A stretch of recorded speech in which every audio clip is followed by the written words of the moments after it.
Chair is going to ask each and every member of the House to return to their seats and cease conversation, clear the aisles. We have a very important and special guest. It's really kind of a homecoming. This man served in this body from 1974 to 1990. He rose to the rank of minority leader during his tenure here. He was the nominee of my party for governor in 1990. He and I share something in common when we came in second in statewide races.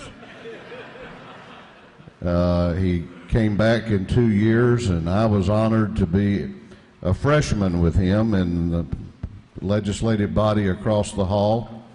He left a little early when he was called upon to serve as the chairman of the state school board at a very challenging time, and did a tremendous job for which all of Georgia will be indebted for a long, long time.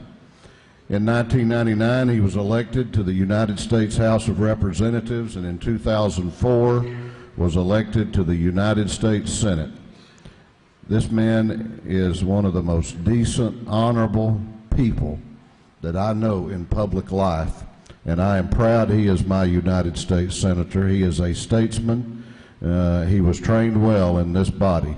Please help me welcome to the chamber of this House United States Senator Johnny Isakson.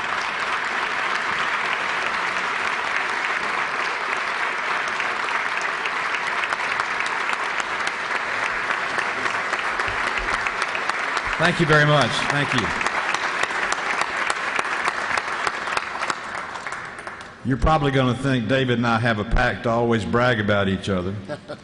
But we don't. We have a bond together. We did run as statewide officials in 1990 for a race both of us finished second in. And both of us will tell you it's probably the best thing that happened to both of us. But at the time, we did not think so.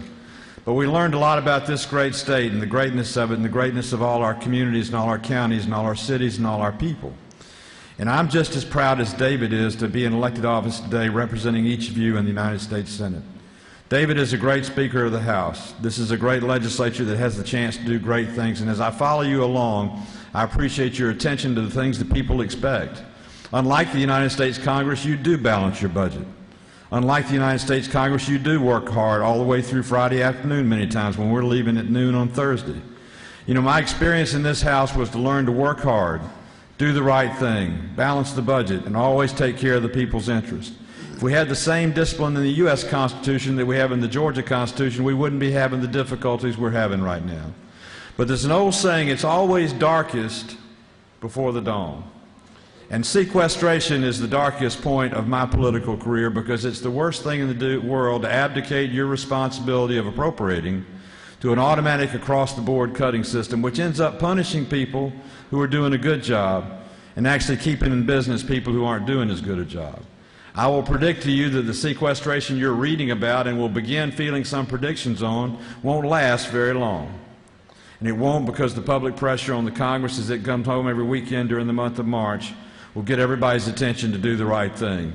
The right thing is to make the cuts, but it's to make them the responsible way, to evaluate programs on a cost-benefit analysis, to make sure that you're not cutting something that's essential to the people of your state or the people of our country, and take the responsibility yourself as an elected official rather than abdicating it to a meat axe across the board. So I pledge to you this.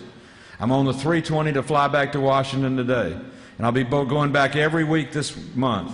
And I'm going to continue to work until the deadline of March 27th to see to it that we do cut our spending, but we do it in the responsible way where we take responsibility for it, not the irresponsible way where we assign it to a word called sequestration. I will promise you that.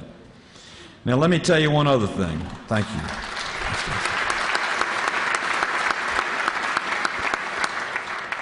I learned so much in this House of Representatives. I sat in the seat Larry O'Neill sits in today for 8 years. I sat below the gaze of Tom Murphy, who was Speaker of the House all 8 years. He was tough, but he was fair. And he taught me a lot, Calvin. In fact, Calvin's still in the sun. I don't think Calvin's got out of the seat since I left the legislature. Is that a statue or is that Calvin's heart? And Tom Buck used to sit right behind him, too. I can remember. But I remember those days where I learned relationships, I learned the value of your word, I learned the importance of taking the oath of office and then living up to the oath of office, and I learned that every single one of us has an obligation to this country and to the people we represent, to see to it that we right the wrongs and do what's best for our country. I had the privilege yesterday to walk across the Edmund Pettus Bridge in Selma, Alabama with John Lewis, a pilgrimage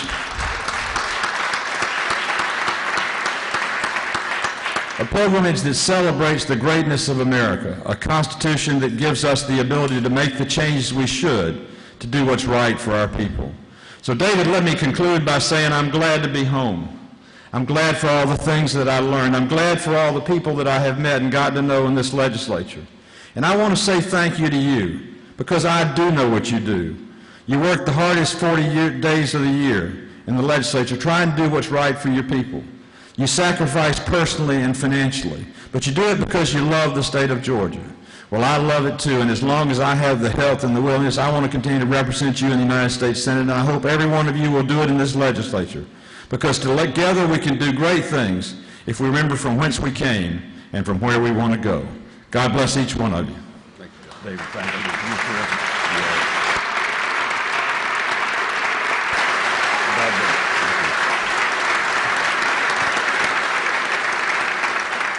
Now, I have a special thank you for you. I'm getting ready to go over to what I know they call the upper chamber. I would call it the lower chamber, since I started in the House of Representatives.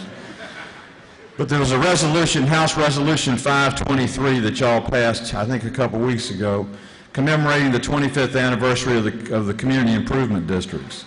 One of my memories from my service in the House was I was, along with Roy Barnes, the two of us sponsored the CIDs 25 years ago, which have become one of the great funding mechanisms for community improvement districts around our state, who voluntarily are willing to assess themselves an extra 5 mills to match that money with government money to improve our infrastructure, our neighborhoods, our security, our landscape, and our aesthetic qualities. Thank you for recognizing that a great achievement, and to all of you that have CIDs in your district, thank you for using that tool to make your community and our state a better place.